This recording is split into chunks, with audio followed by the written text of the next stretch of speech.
عمر جس گلی سے گزر جائے اس گلی سے شیطان نہیں گزرتا. یہ مرتبہ قطعی جنتی گارنٹیڈ. مگر عید کے دن مدینے والوں نے کہا چلو حضرت عمر سے ملتے ہیں, ان کو بھی مبارکباد دیتے ہیں. حضرت عمر کا گھر کا دروازہ کھٹکھٹایا گیا, دروازہ کھلتا ہے, حضرت عمر باہر آتے ہیں, آنکھوں میں آنسو ہیں. لوگ حیران, اے عمر آج تو عید کا دن ہے, آج آنکھوں میں آنسو کیسے؟ حضرت عمر کہتے ہیں عید تو ان لوگوں کے لیے ہے جن کے روزے قبول ہو گئے, جن کی نمازیں قبول ہو گئی. عمر نہیں جانتا کہ اس کی عبادتیں مقبول ہوئیں یا منہ پر مار دی گئیں. یہ حضرت عمر, یہ غوث اعظم.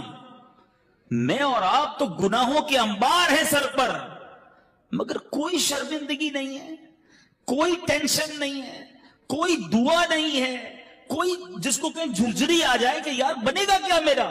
مزے ہیں, گل چھڑنے ہیں, پلاننگز ہیں, آج کدھر گھومنے چلنا ہے, سنڈے کو کدھر چلنا ہے, آؤٹنگ کدھر کرنی ہے, چھٹیوں میں کیا کرنا ہے. پورے دن میں نماز پڑھنی ہے کہ نہیں, اس کی کوئی پلاننگ نہیں. سوچئے, خدا کے واسطے سوچئے. ہم سب کو مرنا ہے, یہ وہ حقیقت ہے جس سے انکار نہیں کیا جا سکتا. موت ایک ایسی حقیقت ہے کہ دنیا کا ہر مذہب, دنیا کی ہر قوم اس کو مانتی ہے کہ مرنا پڑے گا.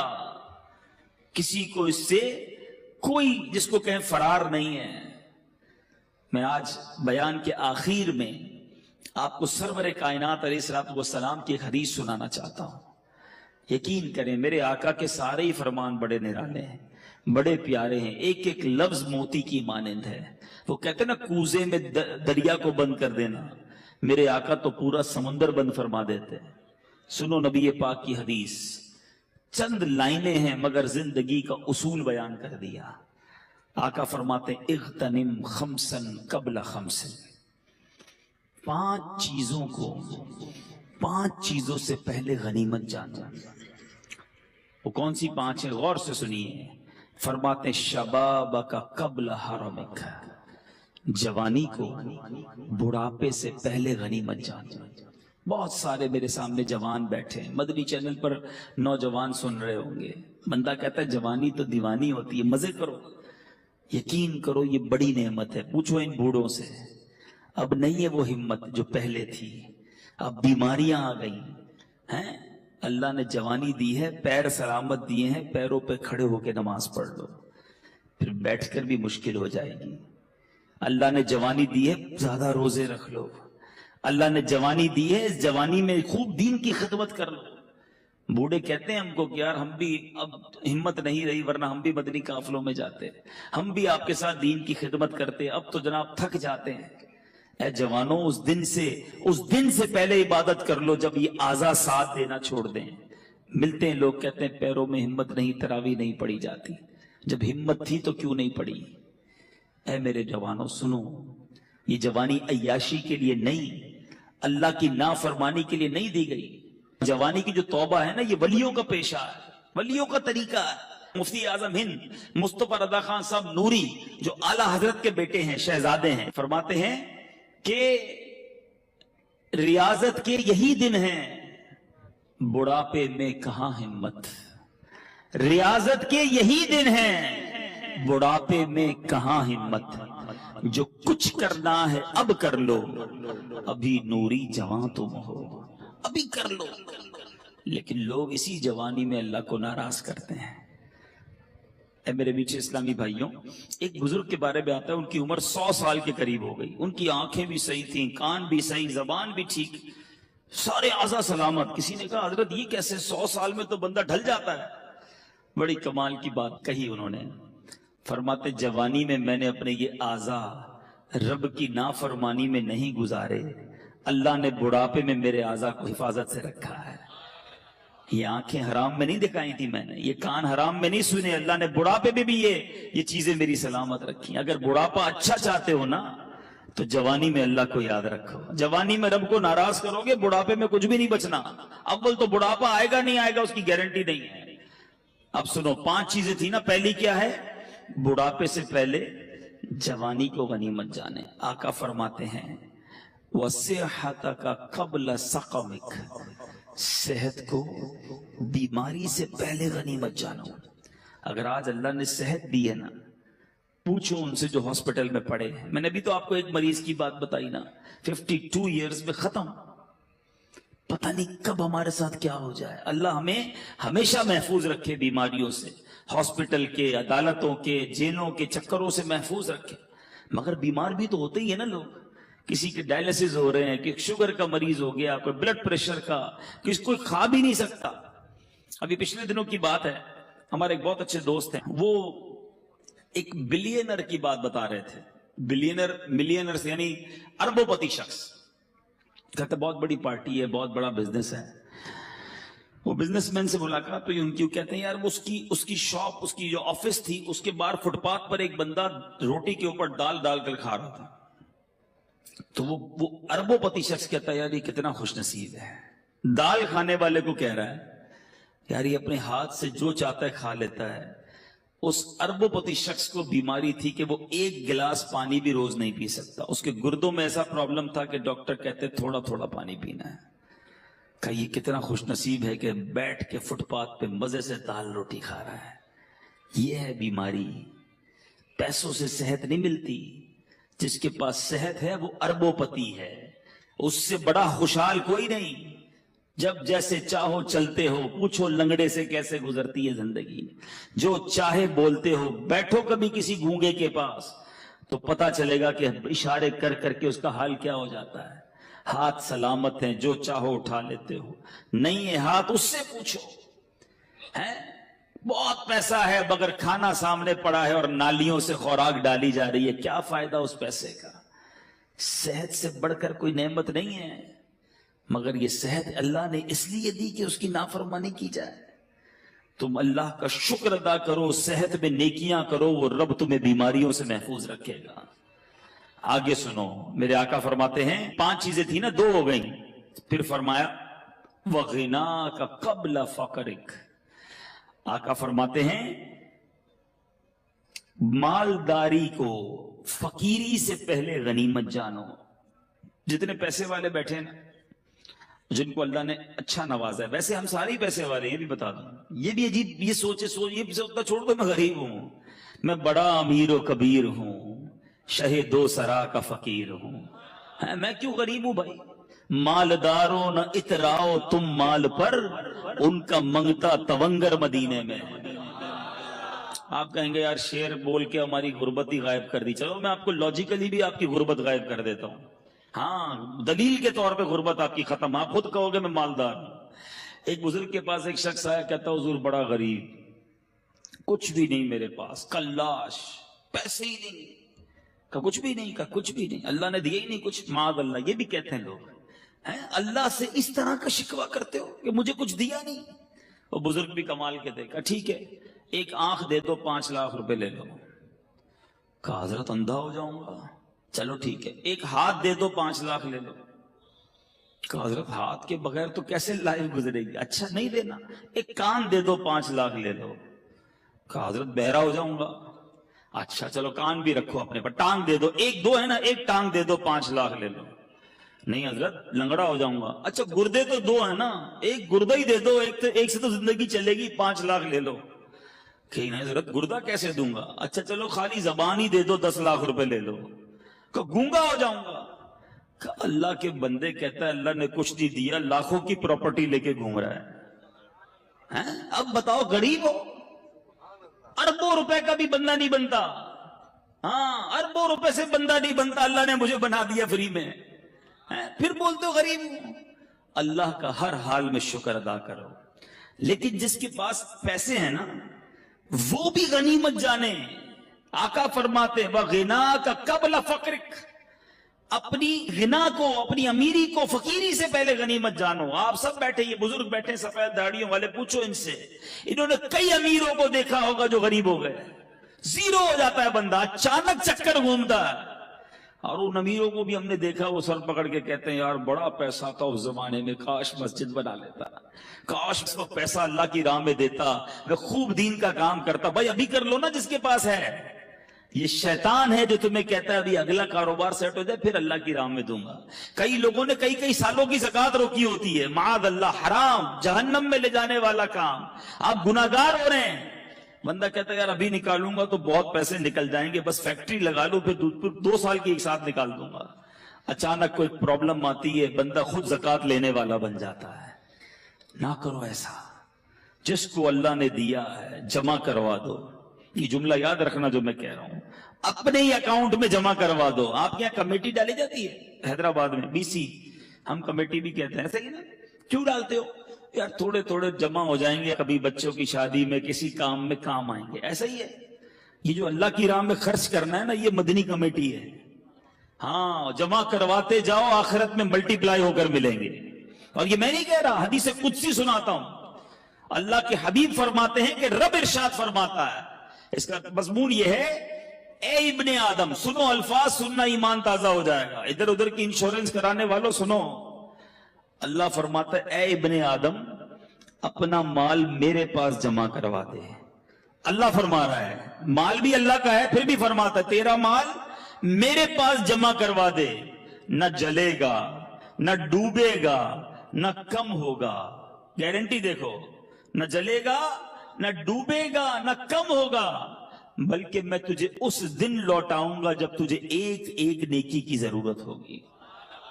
یا تو میرے اکاؤنٹ میں جمع ہو گیا نا، جتنا دوں گا جمع ہو رہا ہے. عقل مند ہے وہ شخص، یقین کریں عقل مند ہے. لوگ 2.5% زکات نکال کے بریک لگا دیتے ہیں کہ دے دی نا بھائی. اسلامی بھائیوں کو جواب دیتے ہیں بھائی اس سال کی زکات پوری ہو گئی، اگلے سال آنا. وہ اللہ کے بندو، اللہ نے دینا بند کر دیا؟ وہ دیے جا رہا ہے، تم بھی دیے جاؤ. روایتوں کا مضمون ہے گن گن کر خرچ نہ کرو، ورنہ وہ رب کریم بھی تمہیں گن گن کر عطا فرمائے گا. جب وہ بغیر گنے دیے جا رہا ہے، تم بھی دیتے جاؤ. تم دے کر احسان نہیں کر رہے. یہ جتنے اسلامی بھائی بیٹھے نا، اچھا یہ بھی ایک پرابلم ہے. اب لوگ کہیں گے یار یہ بہت اچھا بیان ہے، مگر یہ تو فیکٹری کے مالک صاحب کے لیے، ہمارے لیے تھوڑی ایسی تو نوکری کرتے ہیں، ہم کیا دیں گے؟ یہ گڑبڑ ہے. ہر انسان کو اپنی حیثیت کے مطابق دینا چاہیے، چاہے 2 روپے دیں، چاہے 10 روپے دیں، چاہے 100 روپے دیں. میں یہ کوئی نہ سمجھے یہ دعوت اسلامی کے لیے چندہ لینے بیٹھا، ہمیں نہ دو بھائی. کہیں بھی اچھی جگہ پر اللہ کی راہ میں خرچ کرنے کی عادت ڈالو. اپنے علاقے کی عاشقان رسول کی مسجد کے ڈبے میں ڈال دو، مگر دیتے رہو. یہ آپ کا ہے جو جمع ہو رہا ہے. لوگ یہ دینے میں جو ہے نا، اس میں بخل نہیں کرنا چاہیے. اب میں اس کو ایک اور حکایت کے ذریعے سمجھاؤں گا تو بات اور سمجھ آ جائے گی. ایک ملک میں ایک بادشاہ نے مقابلہ کیا، ایک کمپٹیشن اناؤنس کیا. بڑا عجیب مقابلہ تھا، اور وہ مقابلہ یہ تھا کہ پورے ملک میں سب سے بڑا بے وقوف کون ہے. بڑا عجیب مقابلہ، بے وقوفی کا بھی مقابلہ ہوتا ہے. چلو بادشاہ صاحب نے رکھوا لیا، ٹیسٹ ہوئے، امتحان ہوئے، مقابلے ہوئے. وزیروں نے سلیکٹ کیا کہ ہی از دا بگیسٹ فول، یہ سب سے بڑا بے وقوف ہے ہمارے ملک میں. بادشاہ نے کہا چیک کر لیا؟ کہا جناب چیک ہو گیا. بادشاہ نے اپنی سونے کی، ہیروں کی مالا اتاری، اس بے وقوف کی گردن میں ڈال دی. بے وقوف بھی چلا گیا، بادشاہ بھی کام میں لگ گیا. کچھ عرصے کے بعد اس بے وقوف کو پتا چلا کہ بادشاہ سلامت بیمار ہو گئے اور شدید بیمار ہو گئے. وہ پہنچ گیا بادشاہ کے پاس. کہا بادشاہ کیا ہوا آپ کو؟ کہا بس اب تو زندگی آخری سٹیج پر ہے اور میں یہ دنیا چھوڑ کر جا رہا ہوں. تھا تو بے وقوف، اس کو تو نہیں پتا تھا دنیا چھوڑ کر جانے کا مطلب کیا ہے. کہتا اچھا کہیں اور جا رہے ہیں؟ بادشاہ کہتا ہے ہاں، یہ دنیا چھوڑ کر دوسری دنیا میں جا رہا ہوں. کہا اچھا ایک بات بتائیں بادشاہ سلامت، آپ کے پاس میں نے دیکھا بڑے پیسے ہیں، بڑے موتی ہیں، ہیرے ہیں، جواہرات ہیں، جدھر جا رہے ہیں ادھر پیسے بھیج دیے نہیں بھیج دیے؟ بادشاہ کہتا ہے ادھر تو میرے پاس پھوٹی کوڑی بھی نہیں ہے. اچھا بادشاہ سلامت، میں دیکھتا ہوں آپ کے آس پاس بہت سارے خادم، کنیز، غلام آگے پیچھے گھوم رہے ہوتے ہیں. جدھر جا رہے ہیں ادھر کچھ غلام، ادھر کچھ خادم ہیں کہ نہیں؟ بادشاہ کہتا ہے ادھر تو ایک بھی خادم نہیں ہے میرے پاس. اچھا بادشاہ میں دیکھ رہا ہوں آپ کا اتنا زبردست محل ہے، ایسے پیارے بیڈ روم ہے، اتنا بڑا بڑا گھر ہے، جدھر جا رہے ہیں ادھر بھی گھر بنا لیا کہ نہیں؟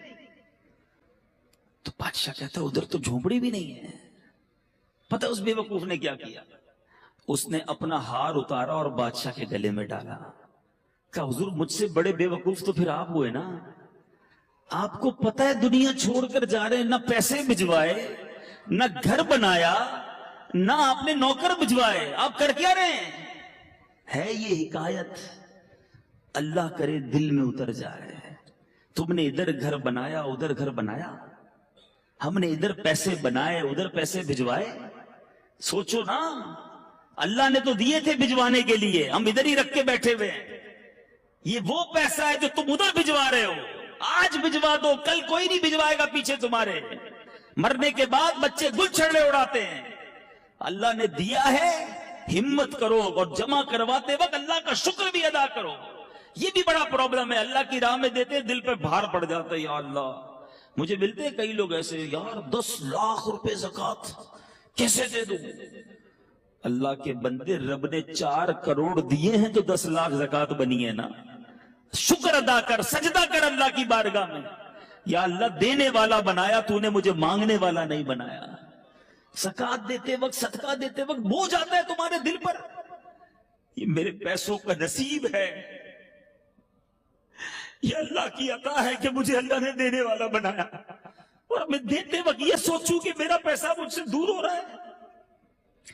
اس طرح اللہ کا شکر ادا کرو۔ فقیر ہونے سے پہلے غنیوں سنو، خرچ کرو اللہ کی راہ میں، غریبوں کی مدد کرو، اپنے پڑوسیوں کی مدد کرو، اور سب سے پہلے اپنے غریب رشتہ داروں کی مدد کرو۔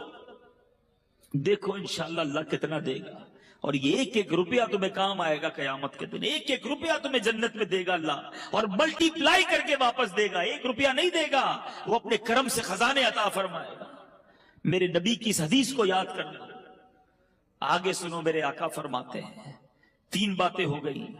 نبی پاک فرماتے ہیں وَفَرَاغَكَ قَبْلَ شُغْلِكَ، فراغت کو، مصروف ہونے سے پہلے غنیمت جانو۔ کئی اسلامی بھائی بہت فارغ ہوتے ہیں، جاب کی اس کے بعد شام کو فارغ۔ آپ کیا کرتے ہیں شام کو؟ کچھ بھی نہیں کرتا۔ او اللہ کے بندے، کچھ قرآن پڑھ لو، کچھ تفسیر پڑھ لو، قرآن صحیح پڑھنا سیکھ لو، علم دین حاصل کر لو۔ اس فراغت کے ٹائم کو کچھ آخرت کے لیے خرچ کر لو۔ بعد میں جا کے جب احساس ہوتا ہے کہ یار کچھ بھی نہیں سیکھا اور اب ٹائم بھی نہیں ہے، ایسا نہ کرو۔ فراغت بڑی نعمت ہے، جس کے پاس ٹائم ہے اس ٹائم کو اچھے کام میں استعمال کر لو۔ آؤ نا، دعوت اسلامی آپ کے سامنے ہے، شامل ہو کر اپنی دنیا بھی بنا رہے ہو، آخرت بھی بنانا شروع کر دو۔ 20 گھنٹے دنیا کو دو، 4 گھنٹے آخرت کو دے دو۔ اچھا 4 زیادہ ہیں، 2 گھنٹے دے دو، 1 گھنٹہ دے دو۔ 23 گھنٹے آپ کے، 1 گھنٹہ تو آخرت کو دو نا۔ پکڑ لو دعوت اسلامی والوں کو، مجھے بتاؤ میں روز 1 گھنٹہ کیا کر سکتا ہوں؟ میں دین کے کام کرنا چاہتا ہوں، اللہ نے مجھے وقت دیا ہے، میں اس وقت میں کوئی سنتوں کی خدمت کر کے جانا چاہتا ہوں۔ مجھ سے کوئی ایسا کام لے لو جو میری مغفرت کا اور ثواب جاریہ کا باعث بن جائے۔ آؤ نا، خود آ کے کام کرو۔ نہیں، فارغ ہے تو فلمیں دیکھنی ہے، فارغ ہے تو سوشل میڈیا پر بیٹھ جانا ہے، فارغ ہے تو ریموٹ لے کے ٹی وی دیکھنا ہے۔ خود سوچو، آپ اپنے وقت کو ضائع کر رہے ہو۔ مرنا ہے، وی ہیو ٹو ڈائی۔ کر لو جو کرنا ہے اسی دنیا میں۔ آخری بات میرے آقا فرماتے ہیں وَحَيَاتَكَ قَبْلَ مَوْتِكَ، زندگی کو موت سے پہلے غنیمت جانو۔